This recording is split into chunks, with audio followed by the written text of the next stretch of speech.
Good evening, everybody. We're ready for our next Gather to Grow. My name is Dawn Numdu. I'm the manager for audience and engagement at Food for Mzansi. And also, I'm flying solo tonight, so I hope that I won't be talking too much, but I'm looking forward to it. Tonight's topic is all about agricultural finance and investment, and I have a great group of speakers here with me.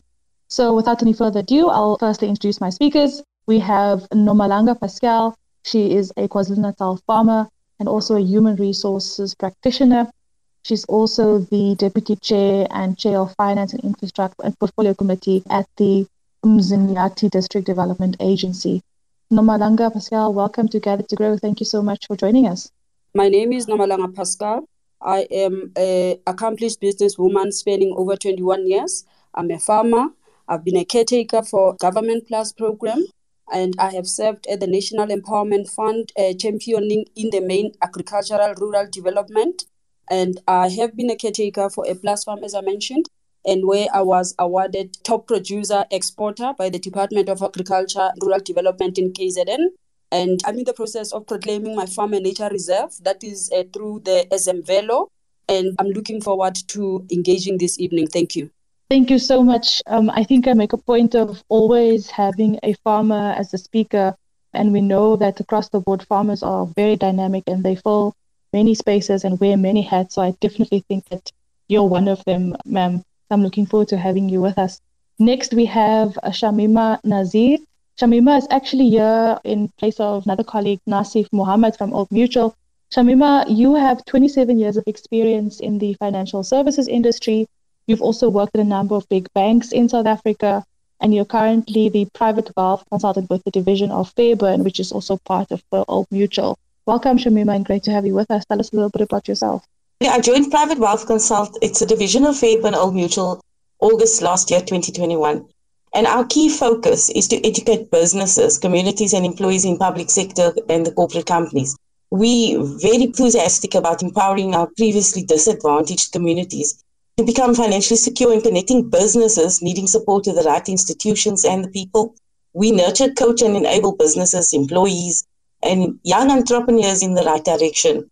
So one of the key focuses we do is manage money, save money, and look after and invest in people's future.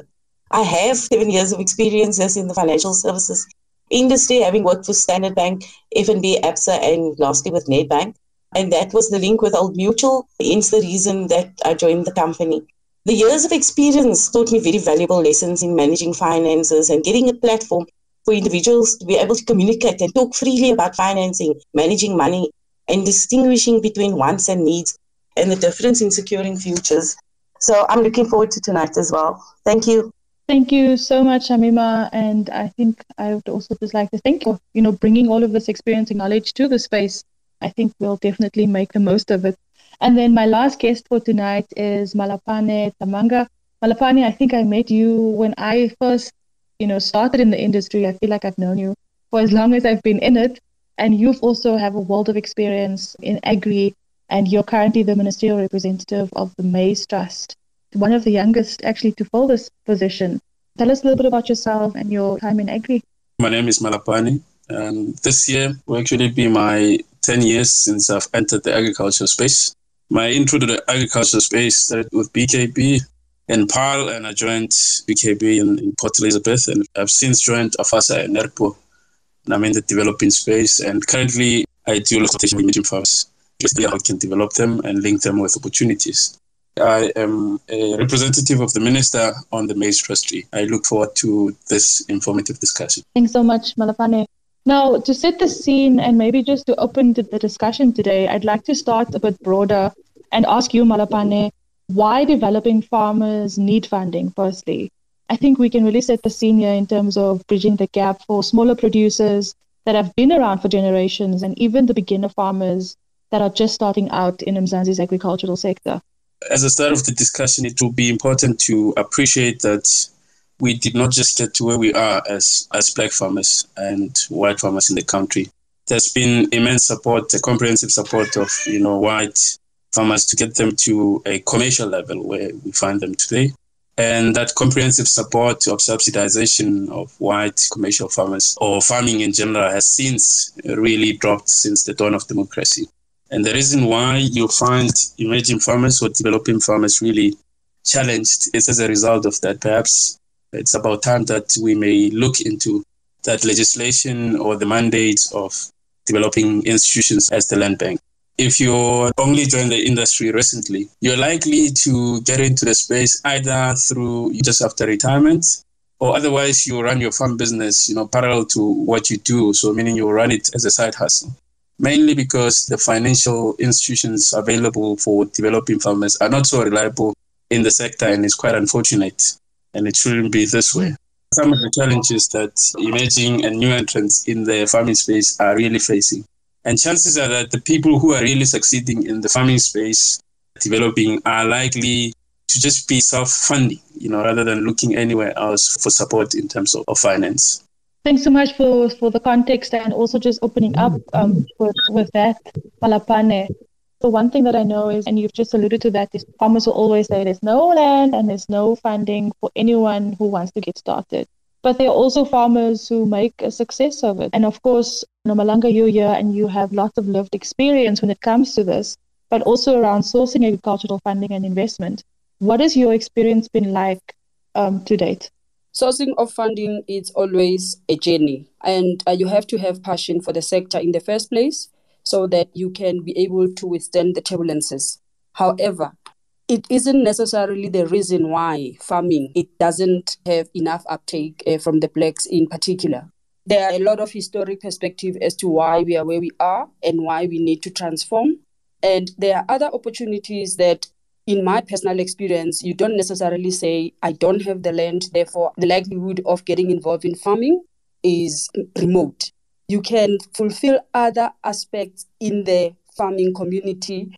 You can form part of participating in the food value chain. You heard my co-speaker Malapane mentioning where his journey started working in a number of farming entities. I personally have walked a journey where I moved from a corporate environment. I am born and bred in Soweto. My farm is in KZN in the Midlands, so it's like chalk and cheese, day one. I am a class of 1976, so I've been there. However, when liking for farming developed and realizing that it is the cornerstone of food security and society, moving to the Midlands was a no-brainer. So getting there, obviously you're coming from your plush offices and it's a reality check. It is equally a reality check for the farming community that you interface and integrate and communicate with. Trust me, I've walked a journey. So the beauty is, in my case, was having the ability to speak the language, a finance language. So managed to be appointed as a caretaker for one of the Plus farms, which gave me personally hands-on experience, and I had to hit the ground running. Managing that farm, which was acquired through Plus, as I explained, but then you begin to gain credibility because nothing beats a personal experience. And as I say, there are aspects of farming that you can be involved in. Finally, I'm involved in NAFASA, which plays an advocacy role in terms of making sure that there is transformation in the sector, Black participation, women, youth happens. So we do have those formidable organizations that help to lift up other aspirant farmers, etc. But I have to say that farming funding is one of the most challenging endeavor to be involved in. It tests you and it tests you. While there are a number of funding institutions out there that are supposed and have the instruments, charity begins at home. We know there are a number of programs that government has been involved in within the now what is called Department of Agriculture, Land Reform, Rural Development. We know that there has been CASP, there's been Mafisa, now there's the planners that is being developed. We have to prepare ourselves that it's not going to be a walk in a park again. It is a challenge, it remains a challenge, but we should not despair. There is a lot of engagements that equally have been happening to say, how do we link up the commercial farmers with emerging aspirant farmers so that they also graduate and stop being called emerging farmers infinite. It is a journey, but what sets you apart is to make sure that whatever you do it with giving it your utmost best, and you engage with the sector, you understand what is happening, how the sector is structured. And I know access to information always remains a challenge. Thank you so much. I think you've raised a number of points. My first response to what you were saying is most probably the part where we see farmers who've come from generation to generation and they're still called emerging where they've been in the industry for the longest time. So at Food for Mzansi, we make a point of not even using that word. there are new farmers. Yes, there are people who have just maybe entered the sector. We call them beginner farmers. But that word emerging is a no for us completely. So I have to be at that point with you. And then another aspect that you also mentioned, which I also think is important, is that when people look at the agricultural sector, they just think about farming. But you have highlighted that there's an entire value chain that people should be considering tapping into, which I think is also very important. And we've heard that from many of our speakers here on Gather to Grow. Shamima, maybe I can get you into the conversation about the first things that farmers, or what we now call agripreneurs, also should consider when it comes to accessing agricultural finance, and even trying to consider sourcing any kind of investment if they have an established agribusiness. With us, it starts with the basics. So it's like building a career that you're really passionate about. It starts there. It starts with a passion for farming. So if you really want to do this, and you know you have the courage and the passion to go forward, that is the starting place. You can't just make a decision based on, so I'm going to do this farming. The reason why I say that is because it starts with a CV. So maybe you didn't do farming previously, but building that CV in terms of your work ethic and how you manage your work shows a lot in terms of how your passion drives you in terms of the direction you want to take. In terms of that also, you're an expert, or you consider you're expert even for an existing farmer in what you do, but you're not an expert in finance. So seek the coach, because when you have the coach or the partner who understands how to do the financing and how to create the financing opportunities, then you're starting at a point where somebody is guiding you and coaching you in the right direction. So I can give you an example. Like, we partner with various financial institutions and accounting firms. One of them, I can just tell you, SM Tax. They start out with an application through private sector, public investors, and they take you through every step of the way, step by step. And they look at what they can assist you with and how they can assist you with and where to start with. And that is the important and the vital part of where you're beginning, or even if you're an existing farmer and you've never done the financing part, because the experts can take you the step further and further. You understand the soil and you understand what happens with everything in farming. These people understand the financial aspects of how to take your business forward. So there's various training programs as well that they can take you through. And it's that secures the loans or the funding in terms of the various institutions, is how they look at, how they structure a business plan, how to look at a business plan, how to get people to understand what your passion's about and how you're going to drive this. Also, the other aspect is, so now you get the funding. How do you manage the funding? So that's also a key aspect. What is the things that you really need to move forward? How do you protect your equipment? How do you look at what happens if the weather doesn't play well, and how do you secure that? There's so many different things that you've got to learn in terms of that. And if you don't have an expert behind you, and you don't have somebody or partner with somebody that can guide you in these things, you're never going to get to the point of passing those challenges and creating the best opportunities for yourself and the farming. Thank you so much, Shamima. Definitely a good introduction in terms of the areas or aspects that you need to consider when you're even considering finding any kind of finance or investment for yourself as a farmer. Malapane, is this your experience as well in terms of, sourcing investment or funding? What advice do you have for new farmers when it comes to thinking about it, and if they want to take this step to finding agricultural finance and investment? I think what is important especially for developing farmers, is that they need to understand where they are. They need to understand the history of their business, and they need to understand where the direction in which they're going in terms of their business. And there's no better way to do so than through record keeping.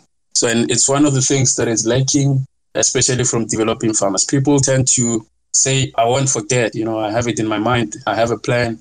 I know where I want to go. You have all these things in your head. But truth of the matter is that in 2 weeks' time, you're likely to have forgotten about all this. So it's important to have things written down. One of the things that get really emphasized a lot when it comes to financial literacy is record keeping.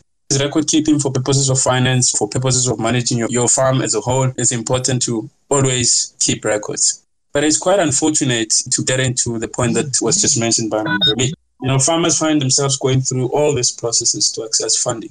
And at the end of the day, they find themselves not being able to acquire the funding they require, whether it's from the private sector, from the development finance space. And it's a pity that, for every financier that they have to come to try to intervene in their space, they'll always try to take them through the same process. It's an important process that they have to go through so that they're able to put together their business plans. They're able to do this and that is required for one to check all the boxes to access financing. But it's very discouraging if you have to do it again and again, yet you are unable to get what you're looking for. So if anything, a farmer has to acquire those skills, not necessarily for purposes of acquiring finance, but for being able to manage their farming business very well so that they understand where they are, the direction they go, and should it happen that they get finance or they are in a position to apply for, then they have all that is needed. Recently, we've just had disaster relief funds, for instance, from government for COVID-19. Lots of farmers have missed on that opportunity, not because they are not deserving, but just because they don't have the records to show that indeed they are farmers. So you can say you are a farmer, you can show that you are a farmer, but if it's not written anywhere that you are a farmer, then there's no proof that indeed you are a farmer. Lastly, is that you, as a farmer, you need to separate your personal expenses from business expenses. One of the mistakes that farmers make is to mix the two. You find that whatever you do with your personal account is the same account that you use. So purchasing of clothing and purchasing of inputs is happening from the same account. So there has to be separation such that you are able to prove that indeed what I've written in my cash book, what I have in my debtors book, in my creditors book, is exactly reflecting in my banking account so that they speak to each other. Thank you so much, Malapane. And I think it's definitely something that we've heard a number of times from experts on this platform, but also others in the sector, that record keeping is vital when it comes to running your agribusiness. Nomalanga, if I'm a new farmer or beginner farmer, how do I finance my farm if I'm not going to be investing a little bit of money that I've saved? What are the ways for me to actually do that? I think as a basic guideline in a business, in this instance, being a farmer, you have to be having this compelling desire to do this business. That's the starting point. So you need to at least demonstrate that you are going to be running this business. You're not going to be an absentee farmer. So there are basic ground rules that you need to follow. You need to be able to demonstrate that there is this site, this project site that you'd like to develop, let's say a startup.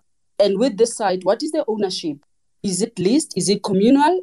What is the ownership pattern of this? What is the governance structure? Those are the key important aspects that funders would look at. What is your proposed farming activity? What informs that? Is it going to be poultry farming? Is it going to be horticulture, cattle farming? At least as a baseline, demonstrate that you've done your homework. If you haven't, you can't do your homework at that level. It becomes a futile exercise.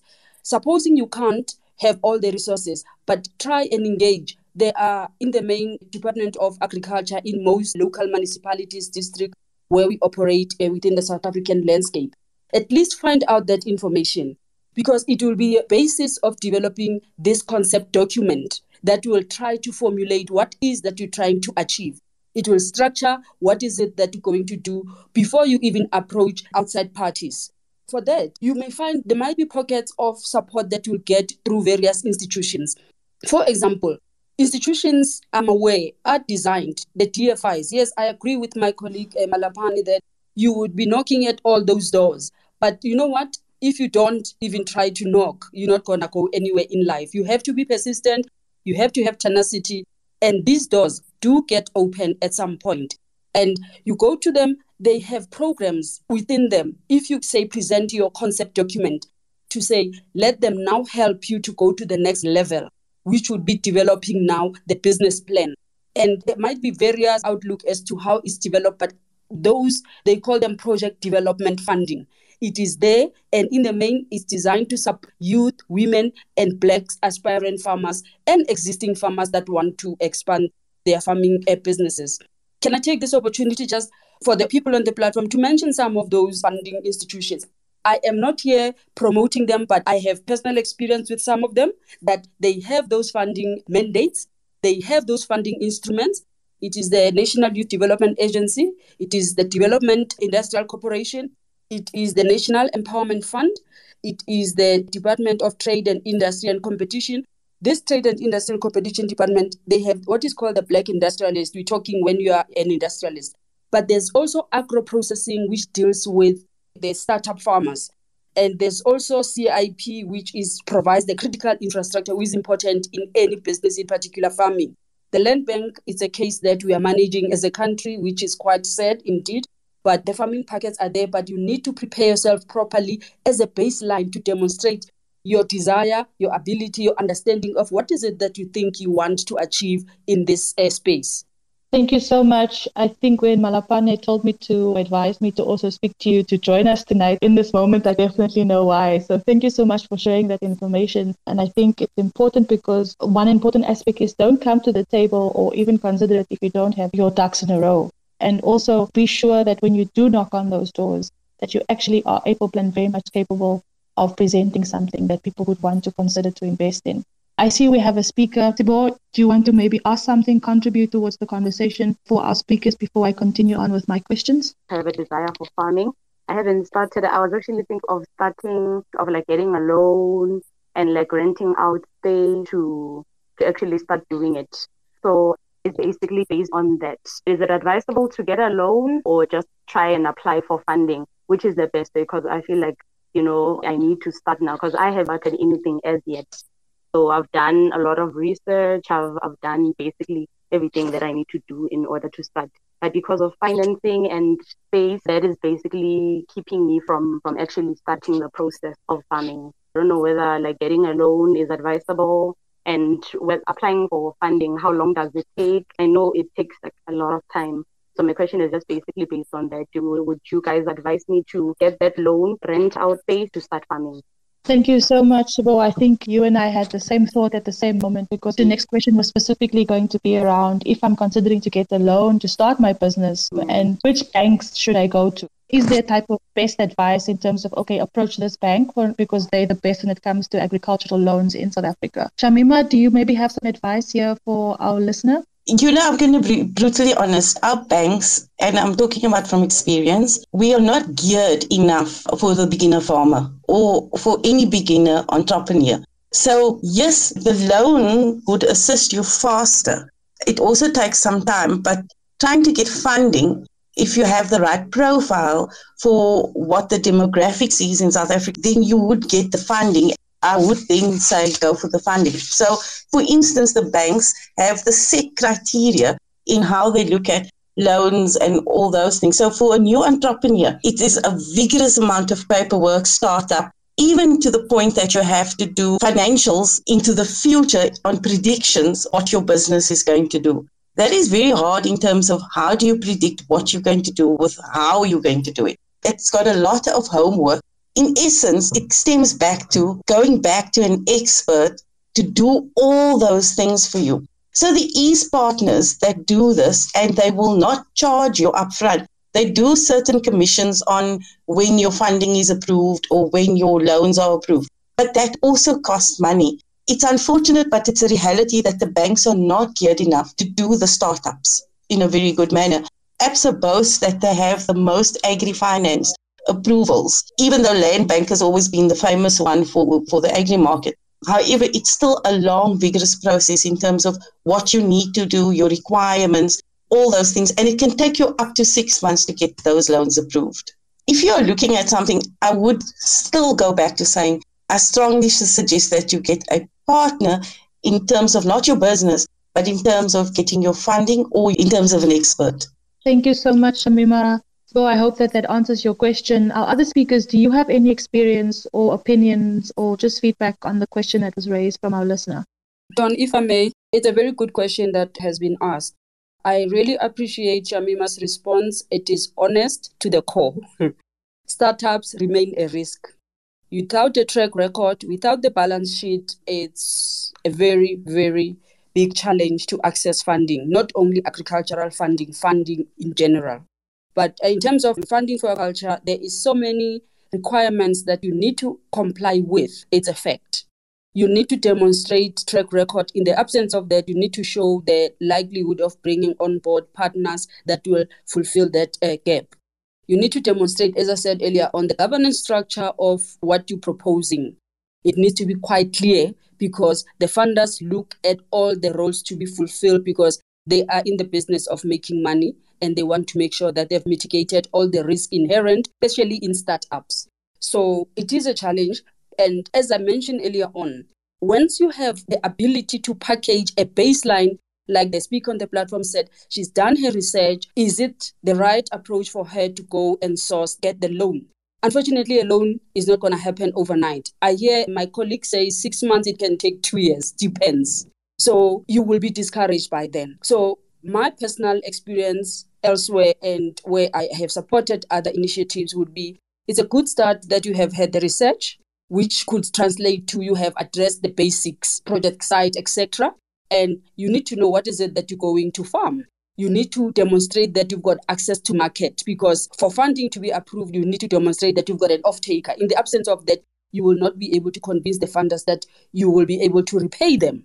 So let us go back in earnest, colleagues, to government, for government to be able to address this market failure. We need to get government grants structured in a manner that will be able to attract private sector funding, which is the banks, because once the government is on board to make sure that the business of aspiring farmers, of existing farmers that want to expand, have got proper developed business cases, then you are able to attract a private sector investment. Thank you so much. A lot of lived experience there. Malapane, you'd like to also add something? Maybe if I may add to what my colleagues have just said here, is that SPO is unlikely to be financed by anyone, for that matter. So the first thing that SPO have to do, and it would be really disadvantageous if she were to get a personal loan, for instance, to invest into what she aspires to do, because she may likely get a personal loan if she's employed, for instance. But then the interest rates are very high. You know, some of the mistakes that new entrants make in the agriculture space is to make assumptions that probably finance is my only challenge. Once you get finance, you are likely to discover that probably land is a challenge, or I don't have the adequate technicalities to can produce what is required by the market. Or you are able to get finance, you are able to produce. By the time you're finished producing, you realize that the market is not ready for my product. All your money is gone by then, and you probably don't know what to do. So I would encourage new entrants to find a way of self-financing, either from their own savings. And it's an idea we're toying around, which has always been implemented by Black people, mainly around stokvels. So we're looking at opportunities around agricultural stokvels where, farmers, especially new entrants, are going to self-finance their own endeavors. And the good thing about this is that you enter as a group, you are able to tap into other farmers who are already existing within the ecosystem of farmers that are in the developing stage. So it means that in the case of offtake, you are able to climb on, say, Meno Malanga, who's already in the business for so long. In terms of the technicalities, Meno Malanga won't allow you to be part of her offtake if you're not producing what is required. So she's likely to mentor you for such space. So this is an idea that if farmers can look into, of which other farmers have already, are already doing it, could actually yield so much results. So now some of the minimum requirements for financiers or even the grants is that you should be in operation for at least 1 year, meaning you should be able to demonstrate that indeed it's something that you're doing around farming. I guess this comes from the lessons in the past. People who just come from the township and apply for a specific grant, they get granted, but they misuse the money for something else. But at least if you have demonstrated, it shows that you have an interest, it shows that you have got the passion for what you want to do, at least you're unlikely to misuse the money. Thanks so much, Malapane. I think I was always told, don't romanticize farming. And this is definitely one of those moments where you're like, it's not rosy. There's a lot of stuff that goes into it. So definitely not for the faint-hearted. You really have to be in it to win and make the most of it.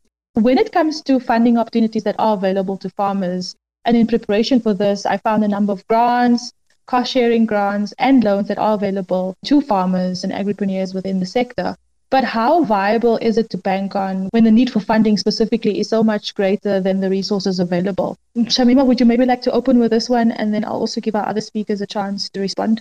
There are so many various funding opportunities like Nomolanga spoke about. But with me, I can tell you in my personal experience, I've just had the one experience where I can say we've had multiple instances where it's worked. So Old Mutual runs a fund called Masisizani, which is a non-profit funding, specifically around the economic changes in terms of the country's status quo and that. So I'll give you an example. Like about 2 years ago, I was involved with a farmer in Grabouw where the Masisizani Fund went through. They were producing locally apples and only doing local produce. The fund created the cold storage, the units, the packing facilities, and it enabled exports where this particular farmer is actually continually growing the business. There's a number of other instances where this has also happened. It is basically what I can say is a success story in terms of where I've seen it firsthand and on numerous occasions, not only with the farming, but with other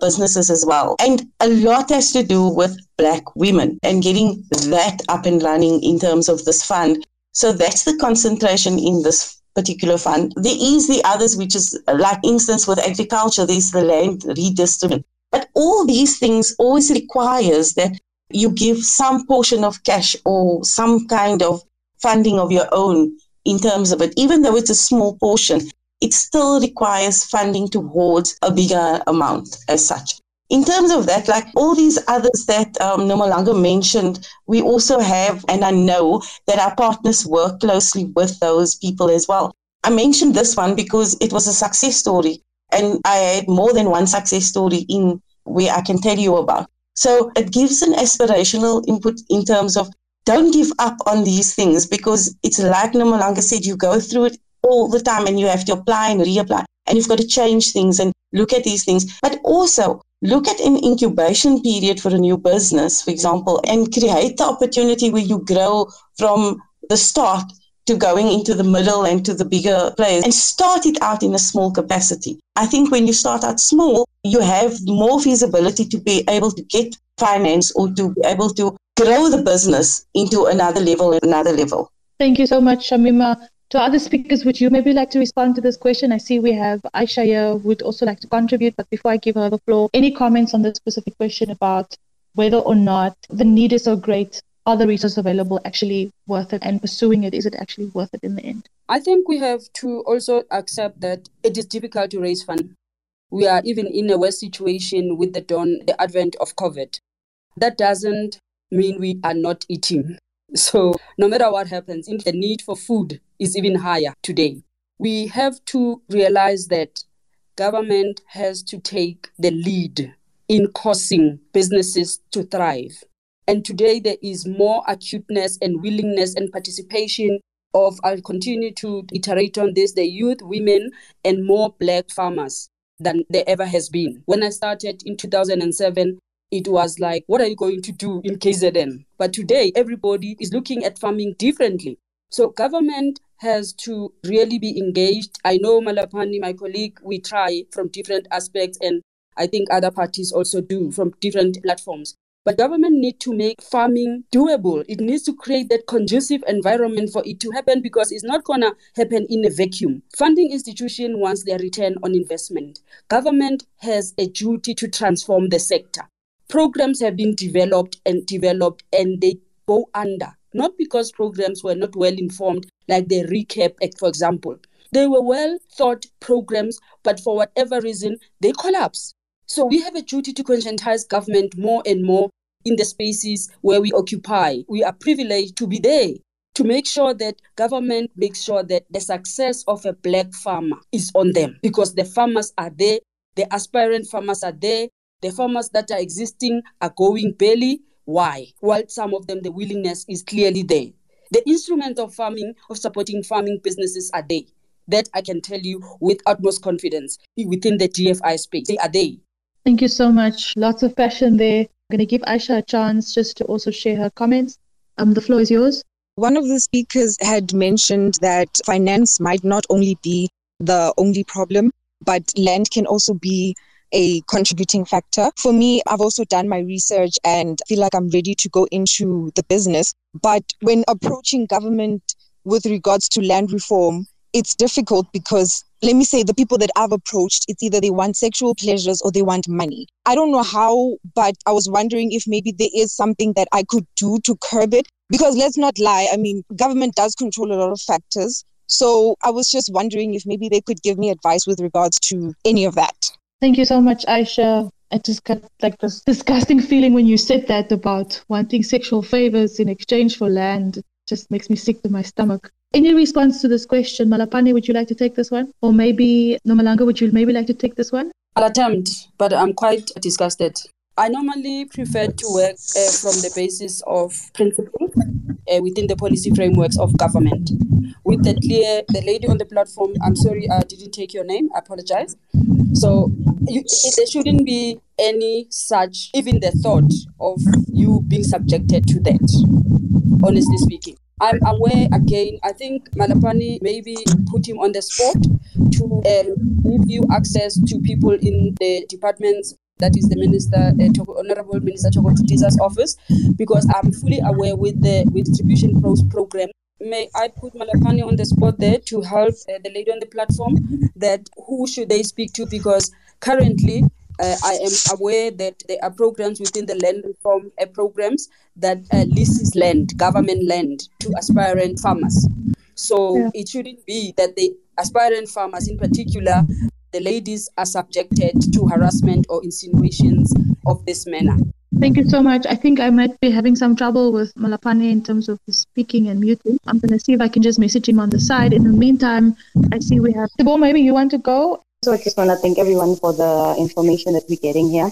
So yeah, I agree with Aisha. So with government, it's either it takes forever or you get such requests or insinuations. But so my next question was actually in terms of the people that we can partner with to assist with requirements and stuff like that. So like what companies can assist with such. Thank you so much. Shamima, maybe you'd like to take this one? So there is various companies, but if you'd like, I can leave our details where we can send you a list. Is that possible? Yes, I'd appreciate that so much. I love this space because we're here to connect, we're here to gather, we're here to grow. It's always great to know that even after this discussion, people can connect and really build the sector. Sharifullah, I hope I'm saying that right. You have the floor. You've requested to speak. Thank you so much. First of all, I wanted to introduce myself. I'm Sharifullah from Afghanistan and one of the PhD student of PhD scholar of fruit science. I want to question from anyone to expert of agriculture, finance and investment to what is the basic point in investment of agriculture. This is my question. If anyone of the speaker tell me the detail about the agriculture, finance and investment. Thank you so much. Thank you, Sharifullah. I think we covered a part of that earlier in the discussion. I think you may have missed it. But just as a brief overview, I'm going to ask Nomalanga just to give a summary again, just in terms of the things that she did in the beginning. Explain that to Sharifullah briefly. Is the question, where do we source agricultural finance? Is that the question, in short? Yeah. I think generally sourcing finance needs, as some of the speakers have mentioned, you need your own contribution, and that is called your equity. So you need to be able to demonstrate how you're going to contribute to this agricultural finance that you're looking for from other parties to come on board. However, there's what is called development funding institutions. I've mentioned them, the IDC, the NEF, the Youth Development Agency, etc. Those are in the main targeted at funding agriculture as part of their mandate. They fund all other aspects of the economy, but agriculture is also within the mandate. Land Bank as well, but as I said, we know where Land Bank is today. So we do have those formal DFIs that are funding agriculture, but there are partnerships that people can make. In the sector, there are a number of partnerships that can be made also, but those would be in the main based on relationships that you would have built with the various parties in the sector from the various value chain. But also there's grants within government, but the grants are instruments that are designed by government.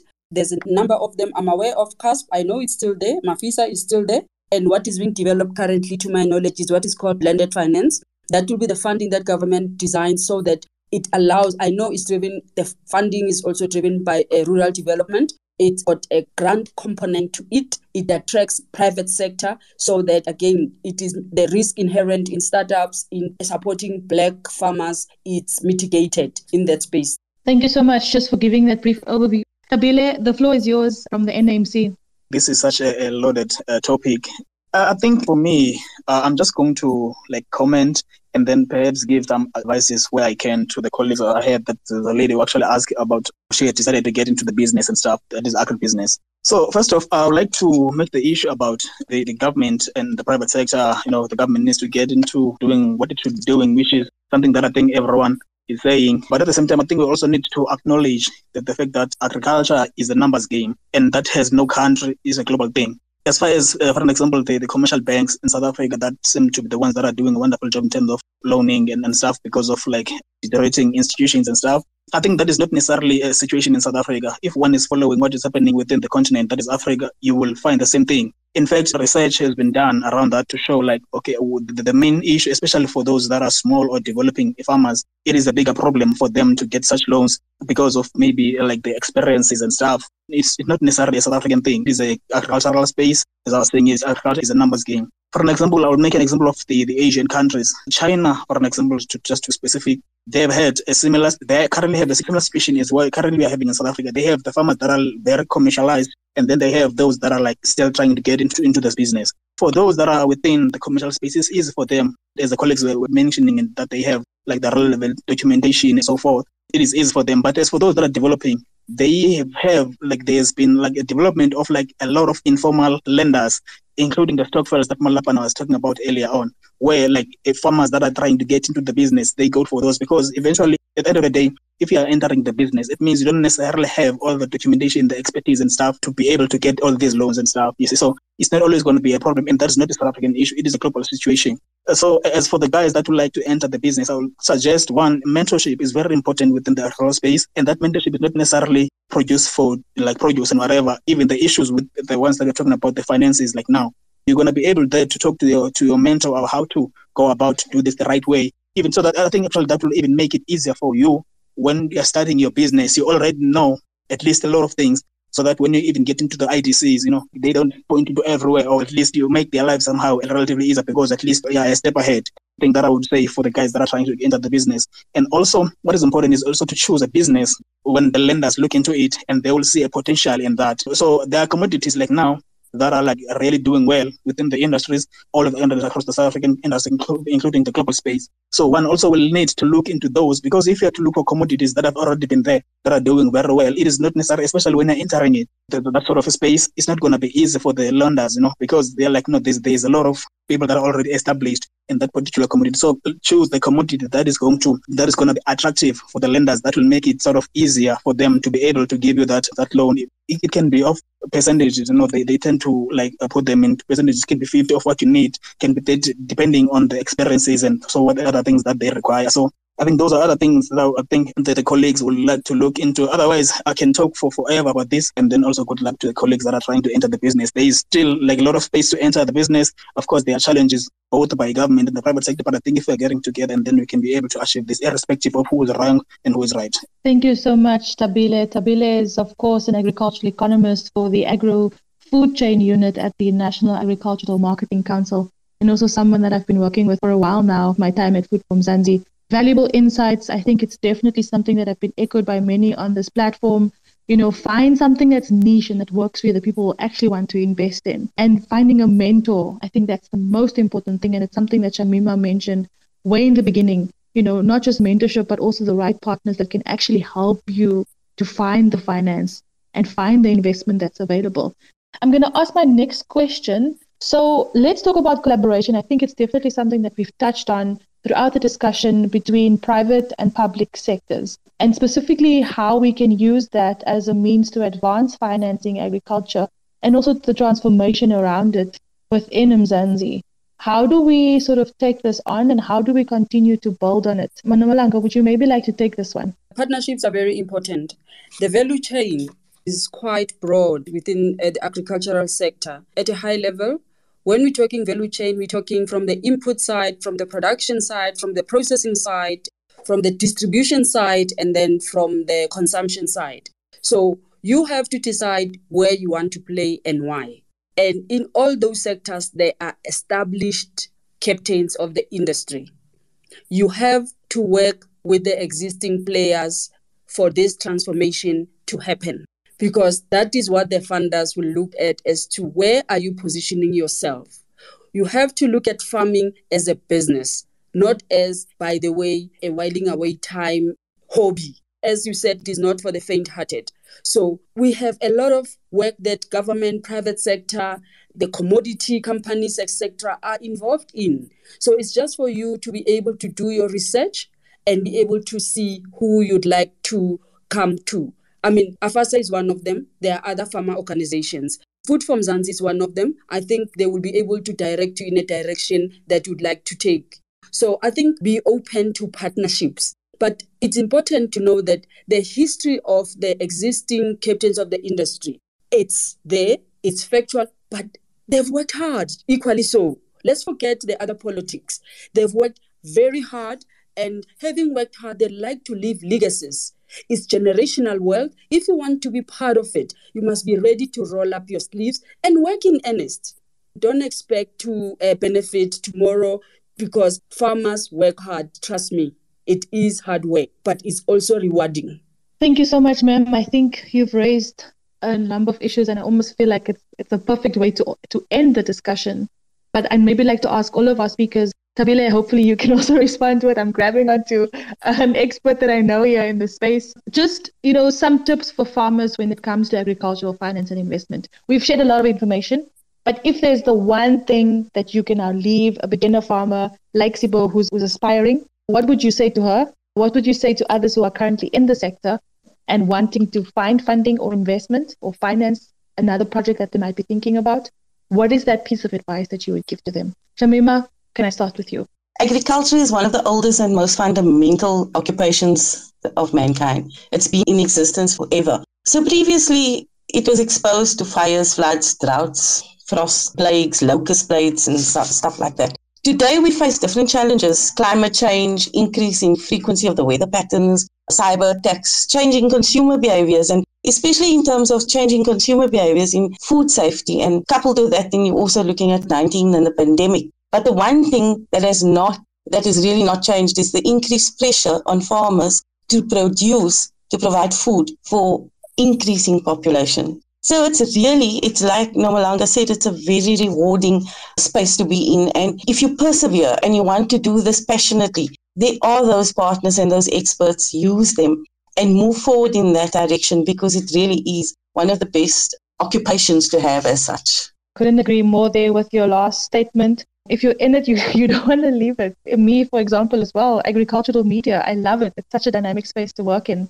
Just a question, Thabile, can I ask you to also contribute before I give over to Nomalanga? As Nomalanga correctly mentioned that, irrespective of the indifferences that we are having, like I'm going to refer to that as a South African problem, the agricultural space, it is a very complex space. At the same time, it is a space that you will create a wealth that you can never thought you would. But again, you don't need to be faint-hearted because you're going to run into bigger problems. It is something that requires one to be resilient. You just need a zeal beyond that of a normal person. Otherwise, it's something that you can normally do and you can be so successful in it. And also, Shamima has mentioned something about, the changes and the requirements from different produce and stuff that are being produced. There is a trend that is happening within the poultry industry. As much as I think South Africa, wool is one of those companies that I think it will be deemed as one that is selling such. There's a trend global that is where poultry production folks are looking into stuff that are antibiotics. The ways of producing a normal chicken, it looks like somehow is going to end up being something of not for everyone. Yes, in South Africa, we are still having a lot of folks who are buying this without paying too much attention to it. But once it is in the global space, it is coming to South Africa. So there's a lot that one can look into. There's just too much is happening within the industry. It can make it just that you just need to talk to the right folks, talk to the right people. That is very important. It's very fundamental for these sectors because you're going to learn a lot of those. And then, of course, you don't have to have necessarily the bigger experiences that other guys will have. But if you're so keen into it, you can learn a lot. I mean, there's a lot of people that you can always talk to. Even myself, sometimes I'll accept some requests out of my office time, even during the office when I have to, because it's something that I need to do. So good luck, guys. I think you are in the right space. Just hang in there. You can always make it. Just know that it's not going to be easy. Thank you so much, Thabile. I'm very grateful that you are here. My other speakers have now gone. So I think I'm going to wrap up here. I know that Mama Nomalanga wanted to share a last comment, but I think she is having trouble with the network. I'd like to thank you for your time. I'd like to thank you for your contributions. Everyone who's been listening, I really appreciate it. And remember, this space is here for us to grow. So if you have a suggestion or something that you maybe think that we should talk about, message me. You can also email me at dawn@foodformzansi.co.za if you'd like to know anything. And then also just the last update. A story that just went out on Food for Mzansi is that the Presidential Employment Stimulus Initiative, which is the PESI vouchers, has now been put back on. So the petty vouchers are now back, and all the details about what needs to happen moving forward is on Food for Mzansi. So if you'd like to know more about the petty vouchers, that's now officially back. Government put out a statement, and there's a story on www.foodformzansi.co.za. You can definitely go and check it out there. From me, Donumdu at Food for Mzansi. Have an absolutely amazing evening.